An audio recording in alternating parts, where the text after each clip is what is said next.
आज सकाळ-सकाळी आम्ही निघालोय मुंबईला जाण्यासाठी आणि कशासाठी चाललोय हे मी तुम्हाला आता नाही सांगणार. त्याचं कारण तुम्हाला व्हिडिओच्या शेवटीच कळणार आहे. त्यासाठी तुम्हाला हा व्हिडिओ शेवटपर्यंत बघायचा आहे. मुंबईला पोहोचलो आम्ही. छान लंच केलं, देन चहा वगैरे घेतला. हा एक करवला पण मला भेटलेला आहे माझ्या लग्नासाठी. आणि ही आई आहे. खूप बेस्ट पर्सन आहे. खूप छान स्वभाव आहे तिचा, मला आवडतो. आणि हेच मेन रिझन आहे माझं, की आम्ही मुंबईला आलेलो आहोत. ते म्हणजे काकूच्या आईच्या आईला बघण्यासाठी. कारण की ती काही दिवसांपूर्वी पडली होती घरी. त्यामुळे मग तिला बघण्यासाठी आम्ही मुंबईला गेलो होतो. आणि असं झालं की मावशी आणि काकू दोघीजणी पण तिची मस्ती करत होते, की मस्ती-मस्तीमध्ये म्हणाले तिला, की "मोनिकाला तुझ्या बँगल्स हव्या आहेत." तर तिने कसलाच विचार नाही केला. तिच्या दोन्ही हातांच्या बांगड्या ज्या आहेत, ते तिने माझ्या हातामध्ये काढून दिल्या. माझ्यासाठी खूप इमोशनल मोमेंट होती ती. पहिल्यांदा असं झालं.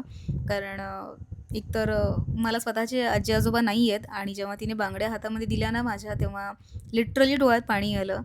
लहानपणापासून कधीही आजी-आजोबांचं प्रेम नाही मिळालंय मला. सो त्यामुळे तुम्ही लकी आहात ज्यांना आजी-आजोबा आहेत. कारण आजी-आजोबांशिवाय घर पूर्ण अपूर्ण असतं. सो ज्यांना आजी-आजोबा आहेत ना, त्यांनी खरंच त्यांची खूप केअर करा, त्यांना जपा, त्यांना हॅपी ठेवा आणि जितकं होईल तितकं त्यांच्यासोबत टाईम स्पेंड करा.